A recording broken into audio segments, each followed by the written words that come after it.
वे मन ही मन सोचने लगी कि कोई तपस्वी तो है, परंतु उन्होंने क्रोध पर विजय नहीं प्राप्त की है। किन्हीं में ज्ञान तो है, परंतु वे पूरे अनासक्त नहीं है।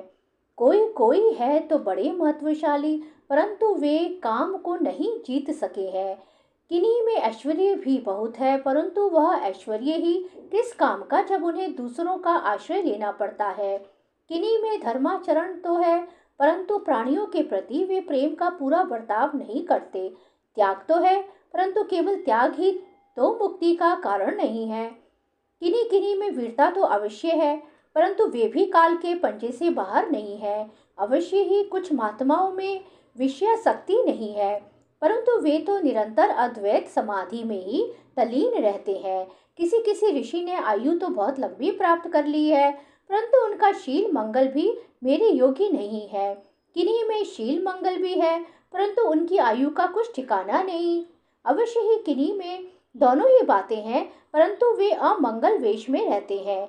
रहे एक भगवान विष्णु, उनमें सभी मंगलमय गुण नित्य निवास करते हैं, परंतु वे मुझे चाहते ही नहीं। इस प्रकार सोच विचार कर अंत में श्री लक्ष्मी जी ने अपने चिर अभिष्ट भगवान को ही वर के रूप में चुना, क्योंकि उनमें समस्त सद्गुण नित्य निवास करते हैं। प्राकृत गुण उनका स्पर्श नहीं कर सकते और अणिमा आदि समस्त गुण उनको चाहा करते हैं, परंतु वे किसी की भी अपेक्षा नहीं रखते। वास्तव में लक्ष्मी जी के एकमात्र आश्रय भगवान ही है, इसी से उन्होंने उन्हीं को वरण किया। लक्ष्मी जी ने भगवान के गले में वह नवीन कमलों की सुंदर माला पहना दी, जिसके चारों ओर झुंड के झुंड मतवाले मधुकर गुंजार कर रहे थे।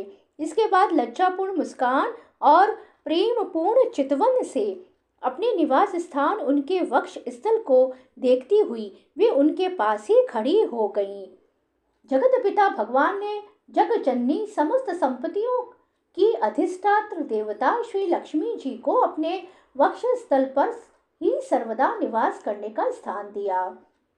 लक्ष्मी जी ने वहां विराजमान होकर अपनी करुणा भरी चितवन से तीनों लोक लोकपति और अपनी प्यारी प्रजा की अभिवृद्धि की। उस समय शंख तुरही मृदंग आदि बजने लगे, गंधर्व अप्सराओं के साथ नाचने गाने लगे। इससे बड़ा भारी शब्द होने लगा। ब्रह्मा रुद्र अंगिरा आदि सब प्रजापति पुष्प वर्षा करते हुए भगवान के गुण स्वरूप और लीला आदि के यथार्थ वर्णन करने वाले मंत्रों से उनकी स्तुति करने लगे। देवता प्रजापति और प्रजा सभी लक्ष्मी जी की कृपा दृष्टि से शील आदि उत्तम गुणों से संपन्न होकर बहुत सुखी हो गए। परीक्षित, इधर जब लक्ष्मी जी ने दैत्य और दानवों की उपेक्षा कर दी, तब वे लोग निर्बल, उद्योग रहित, निर्लज और लोभी हो गए। इसके बाद समुद्र मंथन करने पर कमल नयनी कन्या के रूप में वारुणी देवी प्रकट हुई। भगवान की अनुमति से दैत्यों ने उसे ले लिया।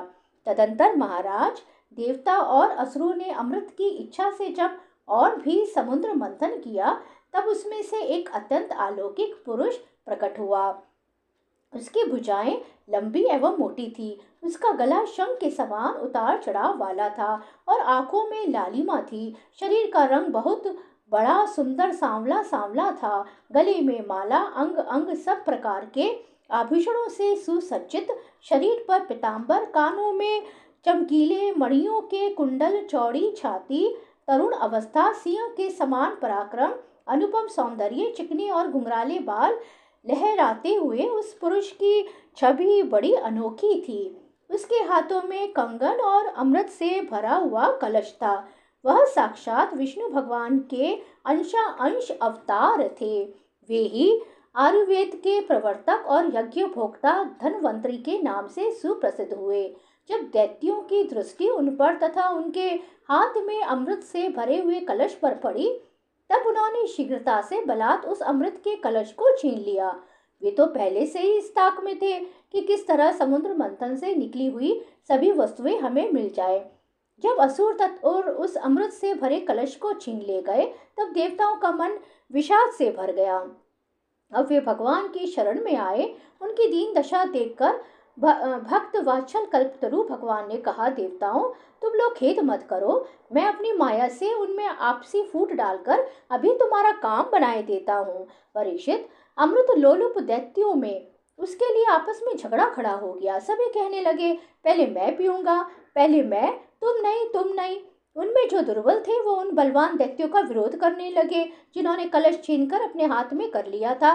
वे ईर्ष्यावश धर्म की दुहाई देकर उनको रोकने और बार बार कहने लगे कि भाई, देवताओं ने भी हमारे बराबर ही परिश्रम किया है, उनको भी यज्ञ भाग के समान इसका भाग मिलना ही चाहिए।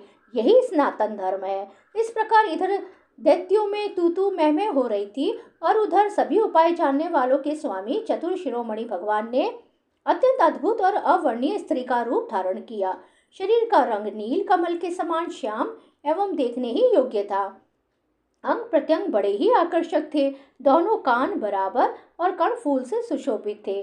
सुंदर कपोल, ऊंची नासिका, रमणीय मुख, नई जवानी के कारण स्तन उभरे हुए थे और उन्हीं की भार से कमर पतली हो गई थी। मुख से निकलती हुई सुगंध के प्रेम से गुनगुनाते हुए भौरे उस पर टूट पड़ते थे, जिससे नेत्रों में कुछ घबराहट का भाव आ जाता था। अपने लंबे केश पाशों में उन्होंने खिले हुए बेले के पुष्पों की माला गूंथ रखी थी। सुंदर गले में कंठ के आभूषण और सुंदर भुजाओं में बाजूबंद सुशोभित थे। इनके चरणों के नुपुर मधुर ध्वनि से रुंझुन रुंझुन कर रहे थे और स्वच्छ साड़ी से ढके नितंब दीप पर शोभायमान करग्नि अपनी अनूठी छटा छिटक रही थी।